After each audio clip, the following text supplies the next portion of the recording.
اسلام لانا، انسان کے اسلام لانے سے پہلے اس نے جتنے بھی گناہ کیے ہوتے ہیں ان تمام کو معاف کر دیتے ہیں۔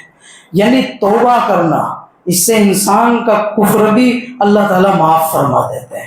توبہ وہ دوا ہے، توبہ وہ دوا ہے کہ جب انسان توبہ کی نیت کرتا ہے اللہ تعالیٰ اس کے لیے راستوں کو آسان فرما دیتے ہیں۔ جب انسان عبادت کی نیت کرتا ہے اللہ تعالیٰ عبادت کے لیے اس کے لیے راستے آسان کر دیتا ہے۔ جب انسان نماز کی فکر کرتا ہے، نماز پڑھنے کا اپنے دل میں ارادہ کرتا ہے، اللہ اس کے لیے نماز کے لیے اپنے سامنے سربج سجود ہونے کے لیے اور اپنی پیشانی کو اللہ کے سامنے جھکانے کے لیے نیت کرتا ہے، اللہ تعالیٰ اس کے لیے راستوں کو کھول دیتا ہے اور آسان کر دیتا ہے۔ الرحمن الرحیم، الحمدللہ وکفی وسلام علی عبادہ الذین اصطفی، اما بعد۔ اعوذ باللہ من الشیطان الرجیم، بسم اللہ الرحمن الرحیم۔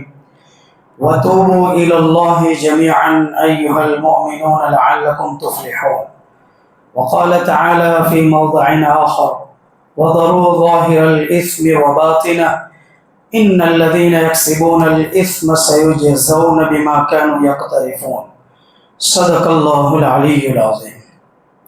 محترم عزیز ساتھیوں، نوجوان و بزرگوں، اللہ تعالیٰ نے قرآن مجید میں یہ بات ارشاد فرمائی کہ ایمان والوں تم سب کے سب جو ہے توبہ کر لو تاکہ تم کامیاب ہو جاؤ۔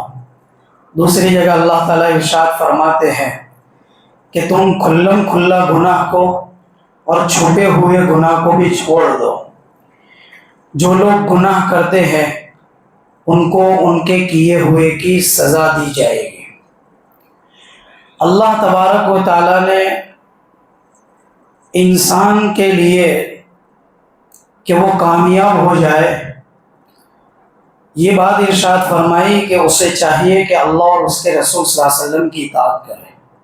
قرآن میں فرماتے ہیں اللہ تعالیٰ: وَمَن يُطِعِ اللَّهَ وَرَسُولَهُ فَقَدْ فَازَ فَوْزًا عَظِيمًا۔ جو لوگ اللہ اور اس کے رسول کی اطاعت کرتے ہیں ان کو بڑی کامیابی نصیب ہوتی ہے۔ یہ جو گناہ ہے، ان گناہوں کی وجہ سے دنیا کے جو حالات اور واقعات پیش آتے ہیں اس کے اوپر سب سے زیادہ جو چیز اثر کرتی ہے وہ انسان کے اعمال ہوتے ہیں۔ اگر اچھے اعمال وجود میں آتے ہیں تو حالات اچھے ہوتے ہیں، اگر برے اعمال وجود میں آتے ہیں تو پھر اس کی وجہ سے حالات جو ہے ناگوار پیش آ جاتے ہیں۔ اللہ کی ناراضگی کے اسباب ہمیں نظر آتے ہیں، کیونکہ انسان کے اعمال کا تعلق براہ راست اللہ تعالیٰ سے ہے۔ جب انسان اچھے اعمال کرتا ہے تو اللہ خوش ہوتے ہیں اور برے اعمال کرتا ہے تو اللہ ناراض ہوتے ہیں۔ اللہ کے نبی علیہ السلام نے ایک بات ارشاد فرمائی، بخاری شریف کی روایت ہے، اللہ کے نبی علیہ السلام یہ بات ارشاد فرماتے ہیں کہ مومن کی نگاہ کے اندر، جو ایمان والا ہوتا ہے اس کی نگاہ کے اندر گناہ ایسا ہے جیسے اس کے سر کے اوپر پہاڑ کھڑا ہوا ہے اور وہ اس کے اوپر ابھی گرا دیا جائے گا۔ یہ مومن کی نشانی ہے۔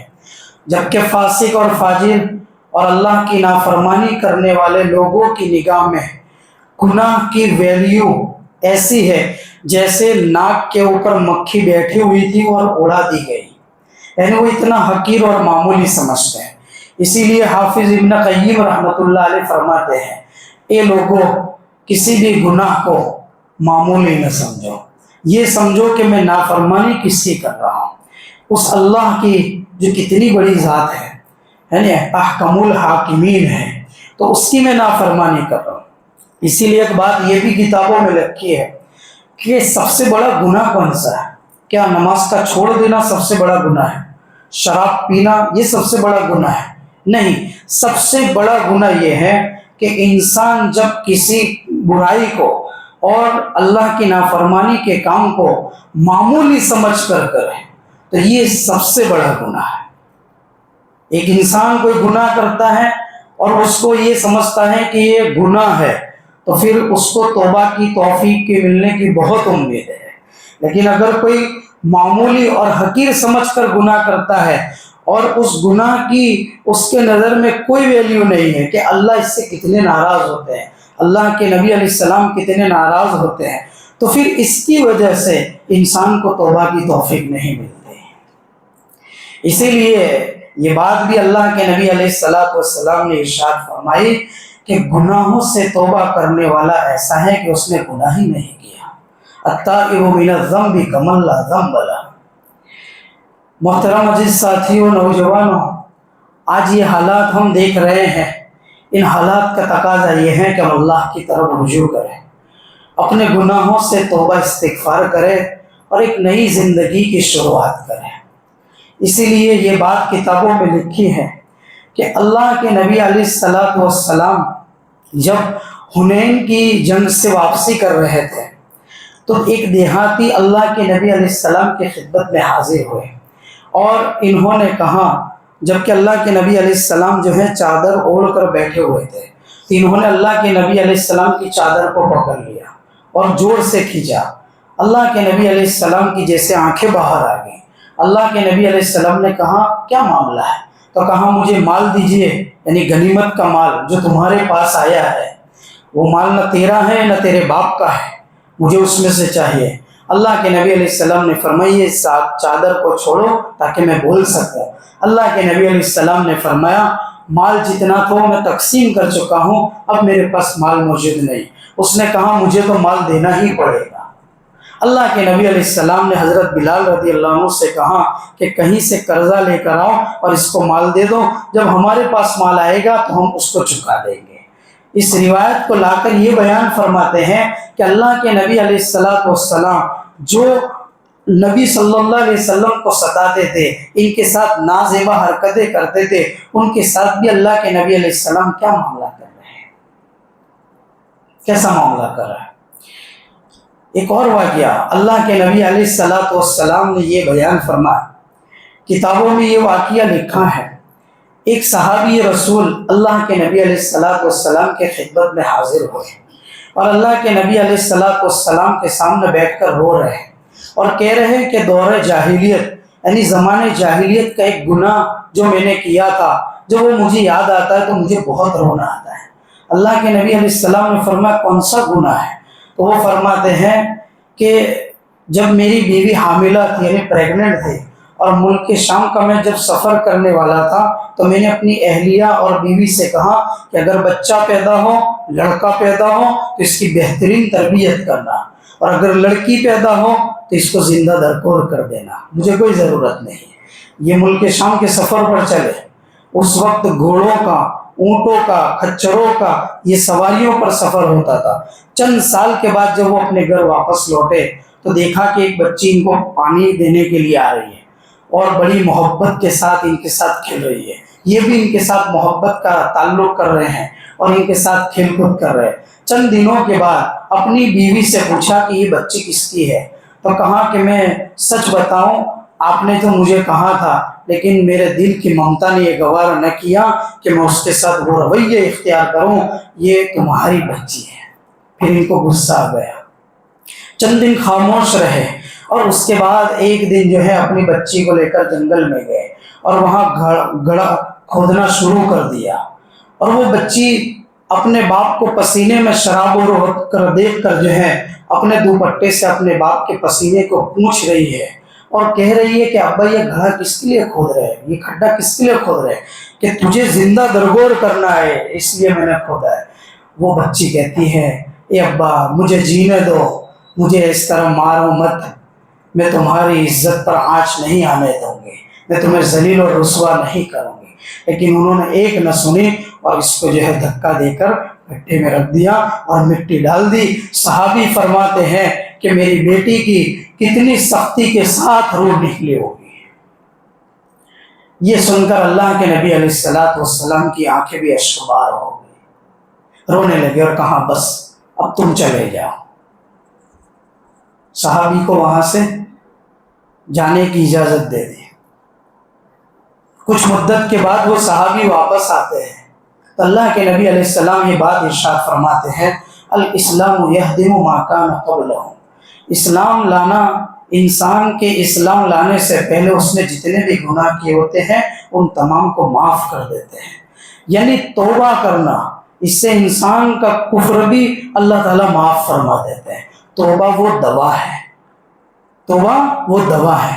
جہاں وہ واقعہ ہم نے سنا ہے کہ جہاں بنی اسرائیل کے 100 آدمیوں کا قاتل توبہ کی نیت سے نصر نامی بستی کی طرف جاتا ہے جو اللہ والوں کی بستی ہوتی ہے، اور اس اللہ والوں کی بستی میں توبہ کی نیت سے جاتا ہے اور 20 راستے میں اس کی موت ہو جاتی ہے، اور اس کے اندر جو ہے دونوں طرف کے فرشتے آتے ہیں، جو ہے جنت والے بھی آ جاتے ہیں، جہنم والے بھی آ جاتے ہیں.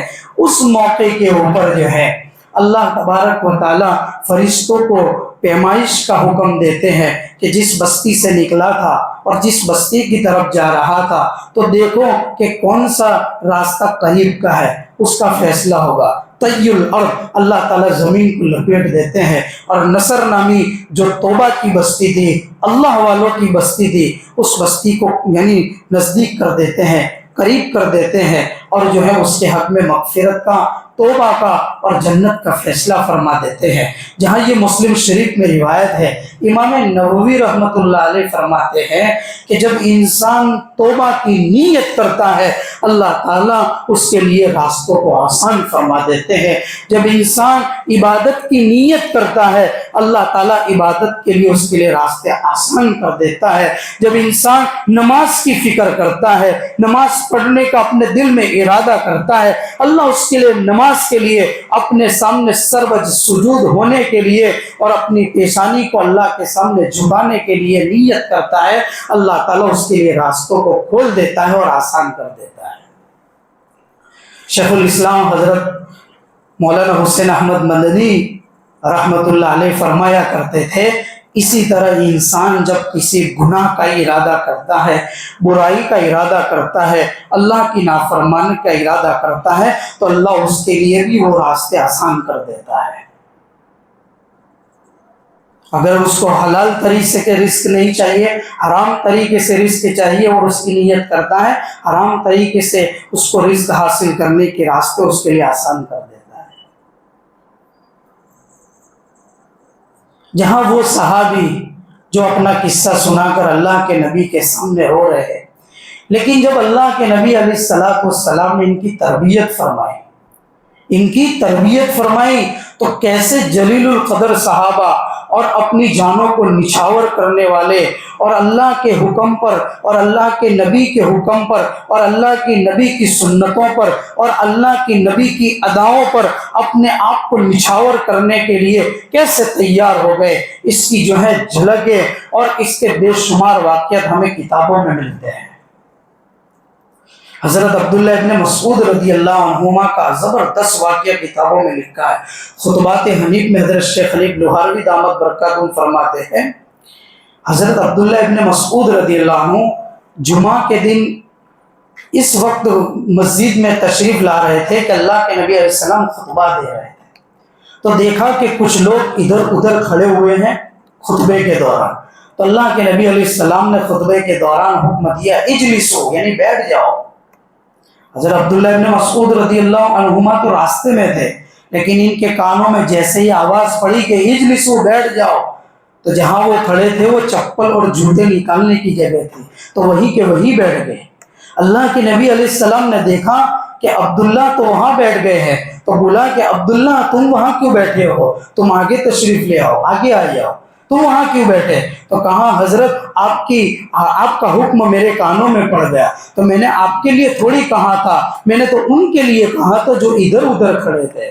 حضرت عبداللہ ابن مسعود رضی اللہ عنہ فرماتے ہیں کہ حضرت آپ کا حکم میرے کانوں میں پڑ جانا یہ میرے لیے کافی ہے کہ میں آپ کے حکم کو بجا لاؤں اور اس پر عمل کروں. کہیں خدا نہ خواستہ عبداللہ اس وقت اللہ کے نبی کی اس حکم کو کانوں میں پڑنے کے بعد اس پر عمل نہ کرتا اور میری روح قبض ہو جاتی اور میری موت آ جاتی اور اللہ تعالیٰ اس پر کہیں میری پکڑ نہ کر لیتا. اللہ کے نبی علیہ السلام کے کتنے سچے عاشق تھے. ان کے لقب ہیں، کیا لقب ہے؟ عبد السواق، عبد النعلین، اور اسی طرح ایک اور لقب ہے، یہ حضرت عبداللہ ابن مسعود کے لقب ہے. حضرت عبداللہ ابن مسعود رضی اللہ عنہ کے پاس نبی کریم صلی اللہ علیہ وسلم کا ہمیشہ مسواک رہا کرتا تھا.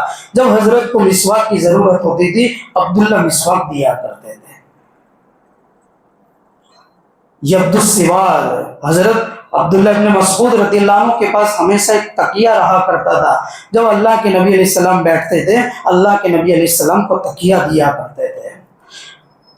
عبد النعلین، حضرت عبداللہ ابن مسعود رضی اللہ عنہ اللہ کے نبی علیہ السلام جہاں جہاں اپنے جوتے نکال دیتے تھے حضرت عبداللہ ابن مسعود ان جوتوں کو اٹھا کر اپنے بغل میں دبا لیا کرتے تھے. ایسا عشق تھا، ایسی محبت تھی.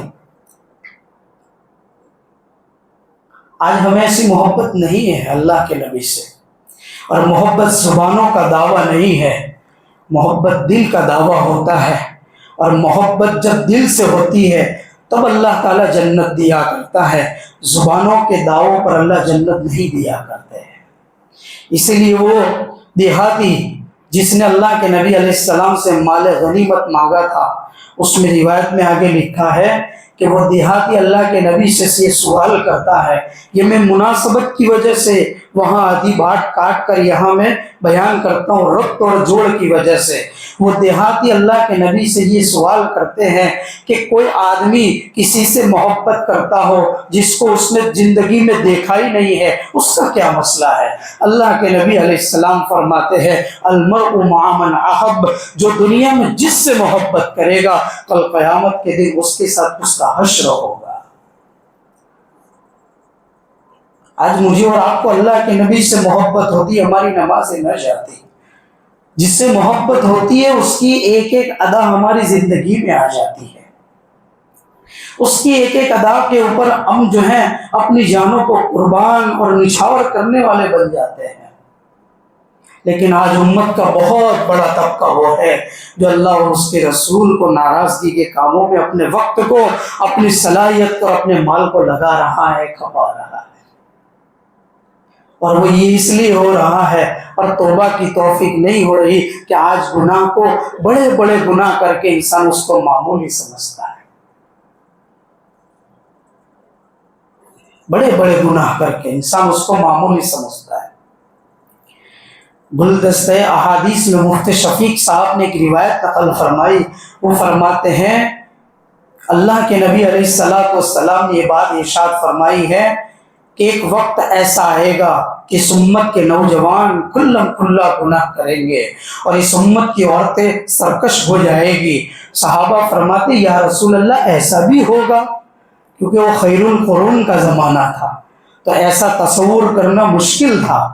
لیکن مظاہر حق جدید میں لکھا ہے یہ اس لیے ہوگا کہ جیسے جیسے لوگ نبی کریم صلی اللہ علیہ وسلم کے زمانے سے دور چلے جائیں گے ان کے انوارات اور ان کے روحانیت جو ہے ہم سے دور ہوتی چلی جائے گی. کیونکہ اللہ کے نبی علیہ السلام کے اس دنیا سے پردہ فرما جانے کے بعد خود صحابہ نے اپنی زندگیوں کے اندر بہت بدلاؤ کو اور تغیر کو محسوس کیا تھا. تو ہم تو کتنے دور ہو چکے ہیں. لیکن ضرورت اس بات کی ہے ہم اللہ سے توبہ کریں. ہم اللہ سے توبہ کر رہے ہیں اور اپنے رب کو منا لیں. اسی لیے وہی حدیث جو دیہاتی والی حدیث ہے اس میں آگے اللہ کے نبی علیہ السلام یہ بھی بات ارشاد فرماتے ہیں کہ آپ کو پتا ہے کہ ایک دروازہ، بہت بڑا دروازہ ہے جو توبہ کا دروازہ ہے. کتنا چوڑا دروازہ ہے؟ اتنا چوڑا دروازہ ہے کہ مغرب میں وہ دروازہ ہے. اور روایت میں آتا ہے ایک گھوڑ سوار مسلسل 40 سال تک چلے اور دوسری روایت میں ہے 70 سال تک مسلسل وہ گھوڑ سوار چلے تب وہ دروازہ ختم ہوگا. وہ اتنا بڑا دروازہ ہے اور وہ توبہ کا دروازہ ہے. اللہ نے گنہگاروں کے لیے توبہ کی دوا اور دروازہ تیار رکھا ہے. جب انسان توبہ کر لیتا ہے اللہ اس کے گناہوں کو مٹا دیتا ہے. حضرت ابوبکر صدیق رضی اللہ عنہ کے فضائل میں یہ بات لکھی ہے، اللہ کے نبی علیہ السلام سے ایک بار پوچھتے ہیں، یا رسول اللہ آپ نے تو جنت کے تمام دروازوں کے نام ہمیں بتلائے ہیں، جیسے باب الریان، وہاں سے روزے داروں کو بلایا جائے گا، باب الزکات، زکات دینے والوں کو بلایا جائے گا، باب الحج، وہاں سے حج کرنے والوں کو بلایا جائے گا، اسی طرح جو ہے اللہ کے نبی علیہ السلام فرماتے ہیں باب التواب، توبہ کرنے والوں کو بلایا جائے گا۔ کیا دنیا میں کوئی ایسا شخص ہے جس سے تمام دروازوں سے انویٹیشن دیا جائے گا، دعوت دی جائے گی اور تمام دروازوں سے اسے بلایا جائے گا؟ اللہ کے نبی فرماتے ہیں کہ ابو بکر وہ تم ہو، کیونکہ حکومت کرنے کے ساتھ ساتھ اللہ کے نبی علیہ السلام فرماتے ہیں کہ ابو بکر کی زندگی کے اندر عبادت کا اتنا غلبہ تھا، زکوٰۃ کا اتنا غلبہ تھا، نمازوں کا اتنا غلبہ تھا، توبہ کا اتنا غلبہ تھا، جس کی وجہ سے ابو بکر کو کل قیامت کے دن جنت کے تمام دروازوں سے پکارا جائے گا۔ وہ توبہ کا دروازہ ہے۔ لیکن آج ہمارے نوجوان کس کے پیچھے پاگل ہیں؟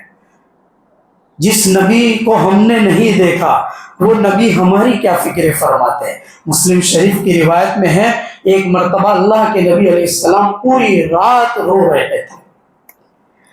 اللہ تبارک و تعالیٰ نے حضرت جبریل علیہ السلام کو بھیجا، پوچھو میرے محبوب سے کیوں رو رہے ہیں؟ اللہ کو تو پتا تھا، لیکن امت کو دکھانے کے لیے کہ امت کا درد اللہ کے نبی کے سینے میں کتنا تھا۔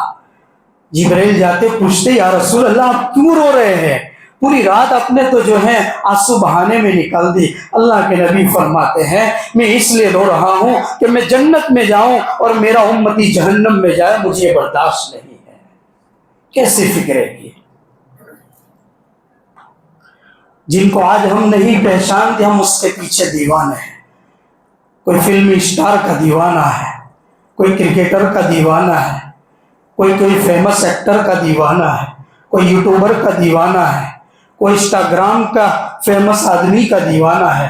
ہماری بچیاں ہیروئن کی دیوانیاں ہیں، کسی کے اچھے لباس کی دیوانی ہے۔ کیا اچھا ہوتا ہم آقا کے دیوانے ہو جاتے، ہم آقا کے فین بن جاتے، اور کل قیامت میں اللہ کے نبی کہہ دیتے تو کچھ نہیں لایا ہے لیکن میری محبت لے کے آیا ہے، میں تیری سفارش کر دوں گا، میں تیری سفارش کر دوں گا۔ نوجوانوں، اپنی زندگی کو بدلنے کی وقت آ گیا ہے، اللہ سے توبہ کر لو۔ کتابوں میں یہ واقعہ لکھا ہے، بنی اسرائیل کے اندر ایک بہت بڑے عابد تھے جن کا نام داؤد تھا۔ بڑی لمبی عمر تک جو ہے زندگی کے اندر انہوں نے عبادتیں کی، سجدے کیے۔ ایک وقت ہوا ہے کہ انہوں نے پہاڑ دیکھا جس کے اوپر خشک تھا پہاڑ، اس گھاس پھوس نہیں تھی، تو دل میں خیال پیدا ہوا کیا ہی اچھا ہوتا اللہ تعالیٰ اس کے اوپر پانی برساتا اور اس کے اوپر گھاس پھوس اگ جاتی، یہ ہوتا وہ ہوتا۔ بنی اسرائیل کے اندر جو تھے جتنے ولی اللہ تھے ان کے اوپر بکثرت القاء ہوا کرتا تھا، یعنی اللہ کی طرف سے دل میں باتیں آیا کرتے تھے۔ تو اللہ تعالیٰ نے دل پر القاء کیا کہ اے داؤد، کیا تم مجھے مشورہ دو گے کہ مجھے کیسے کام کرنا ہے؟ تو کہا اللہ میری بھول ہو گئی، میں آپ کے دربار میں توبہ کرتا ہوں، اور جب تک میری توبہ کا مجھے یقین نہیں ہو جائے گا میں اپنے آپ کو روزے دار بنا کے رکھوں گا۔ ان کے رشتہ دار کے اندر پڑوس کے کسی علاقے سے نکاح کی ان کو جو ہے دعوت ملی، وہاں پہنچے تو نکاح ہو گئے۔ اس کے بعد لوگوں نے اصرار کیا کہ وہ دعوت کھا کے جائے۔ انہوں نے کہا کہ میں نے اپنے اوپر ذمہ داری رکھی ہے کہ جب تک کھل کر میری توبہ نہیں آئے گی وہاں تک میں اپنے آپ کو روزے دار بنا کے رکھوں گا، میں روزے سے ہوں، میں دعوت نہیں کھا سکوں گا۔ تو بستی کے لوگوں نے کہا ایسا کون سا تم پر عذاب آ جائے گا؟ اگر تم پر عذاب آ جائے گا تو ہم سب تمہارے عذاب میں شریک ہو جائیں گے۔ یہ جملہ بولا، اللہ کی غیرت جوش میں آ گئی اور اللہ کا غضب جوش میں آ گیا، اور فوراً القاء ہوا کہ داؤد ابھی کے ابھی فوراً یہ بستی کو چھوڑ کر نکل جاؤ، کیوں کہ اس نے مجھے للکارا ہے۔ انہوں نے گناہ کو معمولی اور حقیر سمجھا ہے، اور اسی وقت اللہ تعالیٰ نے اس بستی کے اوپر جو ہے اپنا عذاب نازل کیا اور اللہ نے تباہ و برباد کر دیا۔ آج لوگ گناہ کو حقیر اور ہلکا سمجھتے ہیں، لیکن ہم بھی ان صحابی کی طرح بن جائے کہ ایک صحابی کے بارے میں آتا ہے، سفرۃ الواعظین میں یہ واقعہ نقل کیا گیا ہے۔ حضرت مفتی عادل عثمانی دامت برکاتہم یہ واقعہ نقل فرماتے ہیں کہ ایک صحابی کی 2 اونٹنیاں غائب ہو گئی، وہ ان کو تلاش کرنے کے لیے دور تک نکل گئے تو دیکھا کہ ایک جگہ کے اوپر تھوڑی سی آگ جل رہی ہے، تو وہاں پر پہنچے اور وہاں پر پہنچنے کے بعد دیکھا کہ ایک بوڑھا شخص اپنی حاملہ عورت جو درد ذہ میں تھی، یعنی ولادت کا وقت قریب تھا، بچے کے جننے کا وقت قریب تھا، اور وہ بوڑھا شخص اس عورت سے کہہ رہا تھا کہ اگر لڑکا پیدا ہو تو کوئی بات نہیں ہے، لیکن لڑکی پیدا ہوئی تو اس کی آواز بھی نہیں سنوں گا اور فوراً اس کو جو ہے زندہ درگور کر دوں گا۔ صحابی رسول اللہ کے نبی علیہ السلام کی تربیت یافتہ لوگ تھے، ان کے اوپر فرفتہ ہو جانے والے لوگ تھے، ان کے اوپر مال و دولت لٹانے دینے والے لوگ تھے۔ اس شخص سے کہا کہ اگر میں دیکھتا ہوں کیا پیدا ہوتا ہے، تو بچی پیدا ہوئی تو کہا کہ میں اپنی 2 اونٹنیوں کو تلاش کرنے کے لیے نکلا ہوں، کیا تم نے دیکھا؟ تو اس بوڑھے شخص نے کہا کہ وہ میرے پاس موجود ہے۔ تو صحابی رسول نے کہا کہ وہ 2 اونٹنیاں اور جس پر سوار ہو کر، جس اونٹ پر سوار ہو کر میں آیا ہوں، یہ تینوں میں تجھے دے دیتا ہوں، وہ لڑکی مجھے دے دے۔ اللہ کے نبی علیہ السلام کی تربیت یافتہ صحابی نے اس لڑکی کو لے لیا اور اچھے طریقے سے ان کی تربیت کی، اور اس کے بعد انہوں نے زندگی میں اپنا معمول بنا لیا کہ جہاں کہیں بھی اس طرح کا واقعہ پیش آتا، یعنی بچی پیدا ہوتی، یہ 2 اونٹنیاں اور ایک اونٹ لے کر جاتے اور ان کا سودا کر دیتے اور اس کے ضمن پہ بچی لے لیتے۔ لکھا ہے کتابوں کے اندر کہ اس صحابی نے اپنی زندگی کے اندر 300 بچیوں کی اس طرح جان بچائی اور ان کی بہترین تربیت کی ہے۔ نوجوانوں، ہمیں اپنے آپ کو بدلنے کا وقت آ گیا ہے، اس لیے توبہ کر لو۔ اللہ تعالیٰ قرآن میں فرماتے ہیں وَتُوبُوا إِلَى اللَّهِ جَمِيعًا أَيُّهَا الْمُؤْمِنُونَ، اے تمام کے تمام مومنوں اللہ سے توبہ کر لو تاکہ تم کامیاب ہو جاؤ۔ کامیابی اللہ نے توبہ میں رکھی۔ آخری بات سنا کر اپنی بات ختم کر دیتا ہوں۔ اللہ کے نبی علیہ السلام کی 2 حدیثیں سفرۃ الواعظین میں نقل فرمائی۔ اللہ کے نبی علیہ السلام فرماتے ہیں ہے نا کہ اللہ تعالیٰ کو سب سے زیادہ عمل، سب سے بڑا عمل کون سا پسند ہے؟ کون سا وہ عمل ہے جس سے اللہ تعالیٰ سب سے زیادہ خوش ہوتے ہیں؟ وہ عمل ہے اللہ کے سامنے رونا، جو آج میں نے اور آپ نے چھوڑ دیا ہے۔ اللہ کے نبی علیہ السلام یہ بات ارشاد فرماتے ہیں، جب کوئی مسلمان اپنی آنکھوں سے مکھی کے سر کے برابر اللہ کے خوف کی وجہ سے اپنی آنکھوں سے آنسو بہاتے ہیں کہ وہ آنسو اس کے چہرے پر آ گرتے ہیں، اللہ تعالیٰ اس کے اوپر جو ہے دوزخ کو حرام کر دیتے ہیں، صرف اللہ کے سامنے آنسو بہانے کی وجہ سے۔ دوسری روایت اللہ کے نبی علیہ السلام کی نقل کی جاتی ہے، ایک مرتبہ اللہ کے نبی علیہ السلام جو ہے خطبہ دے رہے تھے، اور خطبے کے دوران ایک شخص ان کے سامنے بیٹھے ہوئے تھے، وہ رو رہے تھے۔ اللہ کے نبی علیہ السلام نے ان کو روتا ہوا دیکھا تو کہا کہ اس شخص کا رونا ایسا ہے کہ اگر میری امت کے وہ سارے مومن جن کے گناہ پہاڑوں کے برابر ہو، اگر وہ یہاں موجود ہوتے تو اس شخص کا رونا ان تمام کی مغفرت کے لیے کافی ہے۔ پھر اللہ کے نبی علیہ السلام فرماتے ہیں یہ اس وجہ سے ہے کہ یہ شخص رو رہا ہے اور ان کے ساتھ فرشتے بھی رو رہے ہیں، اور فرشتے اللہ سے یہ دعا کرتے ہیں کہ نہ رونے والوں کے حق میں رونے والوں کی سفارش کو اللہ قبول فرما لیجیے۔ تو ہمیں بھی چاہیے کہ ہم بھی اللہ کے سامنے رونے والے بنے، اللہ سے توبہ کرنے والے بنے، اپنی زندگی کو بدلنے والے بنیں گے انشاءاللہ۔ اللہ تعالیٰ نے ہمیں یہ موقع دیا ہے، اللہ تعالیٰ ہم تمام کو توبہ کی توفیق عطا فرما کر ایک نئی زندگی شروع کرنے کی توفیق عطا فرمائے۔ وآخر دعوانا الحمدللہ۔ مفتی صاحب کے یوٹیوب چینلز کو سبسکرائب کیجئے اور ان کے تازہ بیانات کے ذریعے اپنے علمی، اصلاحی اور فکری آبیاری کرتے رہیے۔